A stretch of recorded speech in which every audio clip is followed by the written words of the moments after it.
ਸਾਰੇ ਬੱਚਿਆਂ ਦਾ ਪੰਜਾਬੀ ਦੀ ਜਮਾਤ ਵਿੱਚ ਸਵਾਗਤ ਹੈ। ਲੈਸਨ 21 ਭਗਤ ਰਵਿਦਾਸ। ਭਗਤ ਰਵਿਦਾਸ 14ਵੀਂ ਸਦੀ ਤੋਂ ਲੈ ਕੇ 18ਵੀਂ ਸਦੀ ਤੱਕ ਅਨੇਕ ਭਗਤ ਕਵੀ ਪੈਦਾ ਹੋਏ ਹਨ। ਭਗਤ ਦੇ ਇਨ੍ਹਾਂ ਭਗਤਾਂ ਵਿੱਚੋਂ ਰਵਿਦਾਸ ਦਾ ਵਿਸ਼ੇਸ਼ ਸਥਾਨ ਹੈ। ਭਗਤ ਰਵਿਦਾਸ ਦਾ ਜਨਮ 1376 ਤੋਂ 1399 ਈ ਦੇ ਵਿਚਕਾਰ ਹੋਇਆ। ਮੰਨਿਆ ਜਾਂਦਾ ਹੈ ਕਿ ਆਪ ਜੀ ਦੇ ਮਾਤਾ ਪਿਤਾ ਦੇ ਨਾਮਾਂ ਬਾਰੇ ਵੀ ਮਤਭੇਦ ਹਨ। ਆਪ ਜੀ ਦੇ ਪਿਤਾ ਜੀ ਦਾ ਨਾਮ ਰਘੂ ਸੀ ਅਤੇ ਮਾਤਾ ਜੀ ਦਾ ਨਾਮ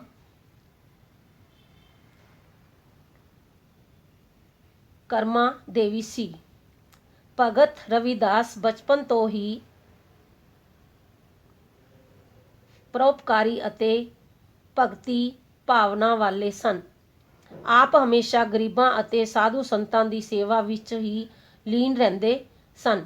ਆਪ ਜੀ ਨੂੰ ਜੋ ਕੁਝ ਘਰੋਂ ਮਿਲਦਾ ਉਸ ਨੂੰ ਗਰੀਬਾਂ ਵਿੱਚ ਵੰਡ ਦਿੰਦੇ ਸਨ। ਆਪ ਜੀ ਦਾ ਧਿਆਨ ਘਰ ਵੱਲ ਤੇ ਪਰਿਵਾਰ ਵੱਲ ਮੋੜਨ ਲਈ ਆਪ ਜੀ ਦੀ ਛੋਟੀ ਉਮਰ ਵਿੱਚ ਹੀ ਸ਼ਾਦੀ ਕਰ ਦਿੱਤੀ ਗਈ ਤੇ ਉਹਨਾਂ ਨੂੰ ਘਰੋਂ ਵੱਖਰਾ ਕਰ ਦਿੱਤਾ ਗਿਆ। ਆਪ ਕਥਾ ਦੀ ਕੁਲੀ ਪਾ ਕੇ ਵੱਖਰੇ ਰਹਿਣ ਲੱਗ ਪਏ। ਜਿਸ ਸਮੇਂ ਰਵਿਦਾਸ ਜੀ ਦਾ ਜਨਮ ਹੋਇਆ ਉਸ ਸਮੇਂ ਸਾਡਾ ਸਮਾਜ ਜਾਤ ਪਾਤਾਂ ਵਿੱਚ ਵੰਡਿਆ ਹੋਇਆ ਸੀ। ਛੋਟੀਆਂ ਜਾਤਾਂ ਨਾਲ ਥਾਂ ਥਾਂ ਵਿਤਕਰਾ ਕੀਤਾ ਜਾਂਦਾ ਸੀ। ਸੁੰਦਰ ਲੋਕ ਰੱਬ ਦਾ ਨਾਂ ਨਹੀਂ ਲੈ ਸਕਦੇ ਸਨ। ਜੇਕਰ ਕੋਈ ਸੁੰਦਰ ਰੱਬ ਦਾ ਨਾਂ ਲੈਂਦਾ ਸੀ ਤਾਂ ਉਸ ਦੀ ਜੀਭ ਕੱਟ ਦਿੱਤੀ ਜਾਂਦੀ ਸੀ। ਉਸ ਦੇ ਕੰਨਾਂ ਵਿੱਚ ਸਿੱਕਾ ਡਾਲ ਕੇ ਪਾ ਦਿੱਤਾ ਜਾਂਦਾ ਸੀ। ਭਗਤ ਰਵਿਦਾਸ ਨੇ ਉਹਨਾਂ ਸ਼ਕਤੀਆਂ ਦਾ ਜ਼ੋਰਦਾਰ ਖੰਡਨ ਕੀਤਾ ਜਿਹੜੀਆਂ ਮਨੁੱਖਤਾ ਨੂੰ ਜਾਤ ਪਾਤ ਵਿੱਚ ਵੰਡਦੀਆਂ ਸਨ।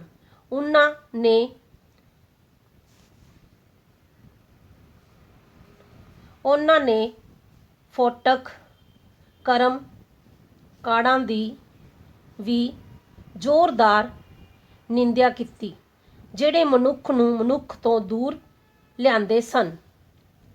ਭਗਤ ਰਵਿਦਾਸ ਜੀ ਨੇ ਪੂਰਨ ਸੰਤਾਂ ਦੀ ਰੀਤ ਨਿਭਾਉਂਦੇ ਹੋਏ ਹੱਕ ਹਲਾਲ ਦੀ ਕਮਾਈ ਨਾਲ ਗੁਜ਼ਾਰਾ ਕੀਤਾ।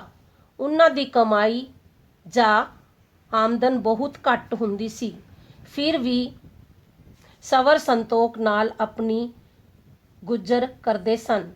ਘੱਟ ਆਮਦਨ ਦੇ ਕਾਰਨ ਕਈ ਵਾਰ ਲੋਕ ਉਹਨਾਂ ਦੀ ਗਰੀਬੀ ਦਾ ਮਜ਼ਾਕ ਉਡਾਉਂਦੇ ਸਨ। ਇਸ ਨਾਲ ਵੀ ਭਗਤ ਰਵਿਦਾਸ ਦੀ ਪ੍ਰਭੂ ਭਗਤੀ ਅਤੇ ਉਦਾਰਤਾ ਉੱਪਰ ਕੋਈ ਅਸਰ ਨਹੀਂ ਸੀ ਪਿਆ। ਆਪ ਗਰੀਬਾਂ ਵਿੱਚ ਵੀ ਖੁਸ਼ੀ ਅਤੇ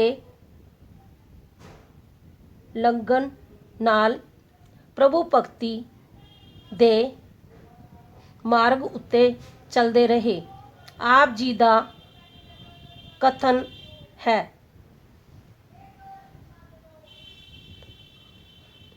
दारिद्रो देखी सब को हैसे असी दसां हमारी।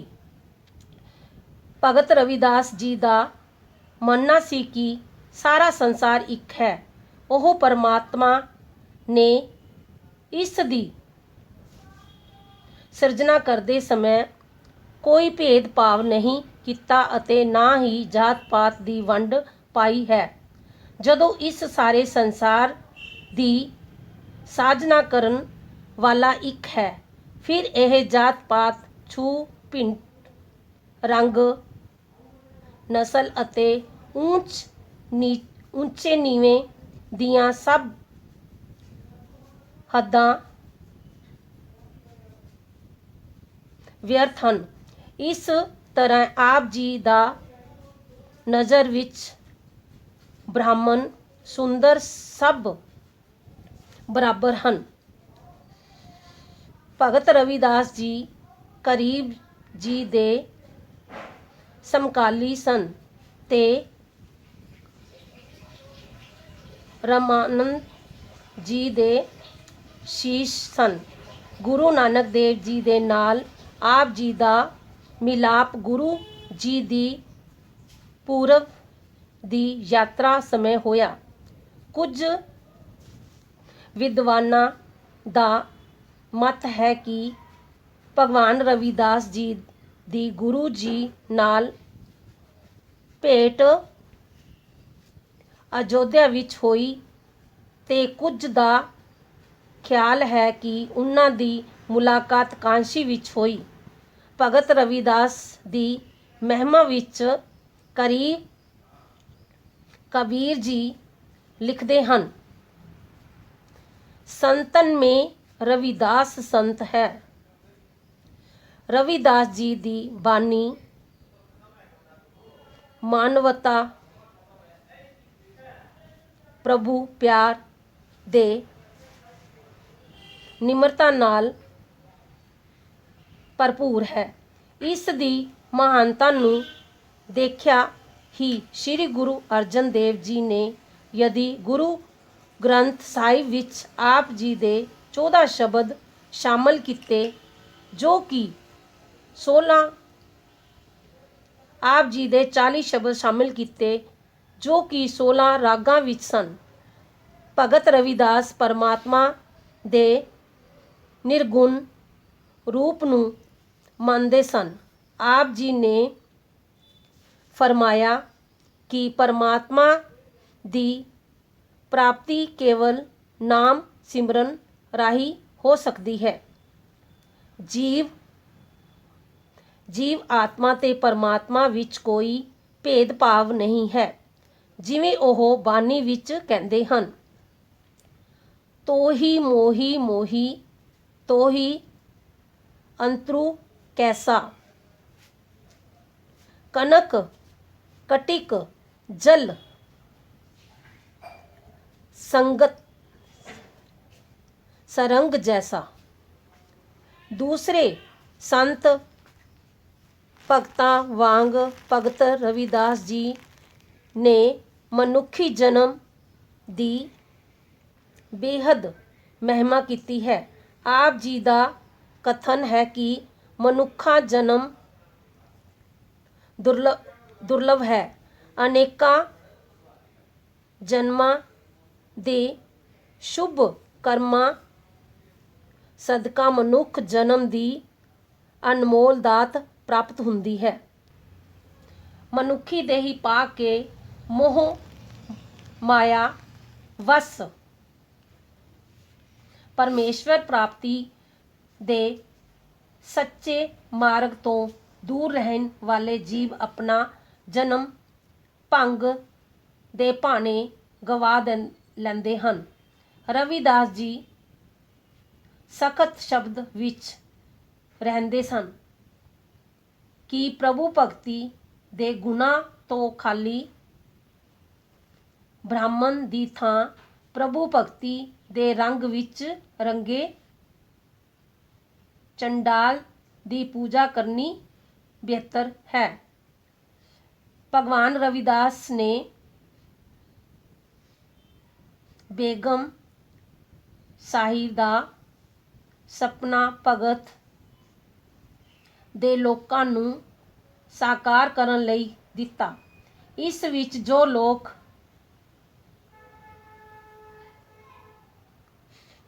ਵਸਣਗੇ ਉਹਨਾਂ ਨੂੰ ਕਿਸੇ ਤਰ੍ਹਾਂ ਦੇ ਕਹਿਲ ਕਲੇਸ਼ ਦਾ ਡਰ ਨਹੀਂ ਰਹੇਗਾ। ਸਭ ਲੋਕ ਆਪਸ ਵਿੱਚ ਭਰਾਵਾਂ ਵਾਂਗ ਰਹਿਣਗੇ। ਭਗਤ ਰਵਿਦਾਸ ਜੀ ਲਿਖਦੇ ਹਨ, ਐਸਾ ਚਾਹੂ ਰਾਜ ਮੈਂ ਜਿਹਾ ਮਿਲੇ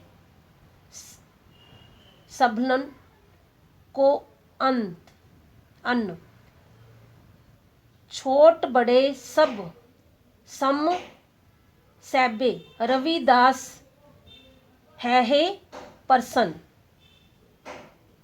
इस तरह भगवान रविदास एक अरदास समाज ਦੀ ਸਿਰਜਣਾ ਕਰਦੇ ਲੋਚਦੇ ਸਨ। ਇਹ ਅਰਦਾਸ ਸਮਾਜ ਵੇ ਰਾਮਪੁਰਾ ਹੈ। ਸਮਾਜ ਵੇ ਗਮਪੁਰਾ ਹੈ। ਇਸ ਨਾਲ ਉਹਨਾਂ ਦੀ ਰਚਨਾ ਗੁਰੂ ਗ੍ਰੰਥ ਸਾਹਿਬ ਵਿੱਚ ਦਰਜ ਹੈ। ਗੁਰਬਾਣੀ ਵਿੱਚ ਇਸ ਬੇਗਮਪੁਰੇ ਨੂੰ ਸੱਚਖੰਡ ਅਬਚਲ ਨਗਰ 100 ਦੂਰ ਤੇ 100 ਘਰੂ ਆਦਿ ਨਾਵਾਂ ਨਾਲ ਯਾਦ ਕੀਤਾ ਜਾਂਦਾ ਹੈ। ਇਹ ਅਕਾਲ ਪੁਰਖ ਦਾ ਸਥਾਨ ਹੈ। ਇਸ ਨੂੰ ਭਗਤ ਰਵਿਦਾਸ ਵੱਲੋਂ ਖੁਸ਼ਹਾਲ ਤੇ ਧਰਮ ਨਿਰਪੱਖ ਸਮਾਜ ਦਾ ਸਿਰਜਿਆ ਅਲੌਕਿਕ ਸੁਪਨਾ ਵੀ ਕਿਹਾ ਜਾ ਸਕਦਾ ਹੈ। ਜੋ ਜ਼ੁਲਮ ਰਹਿਤ ਸਮਾਜ ਵਿੱਚ ਸਹਿਵਾਨ ਨਾਲ ਜੀਣ ਦੀ ਪ੍ਰੇਰਨਾ ਦਿੰਦਾ ਹੈ।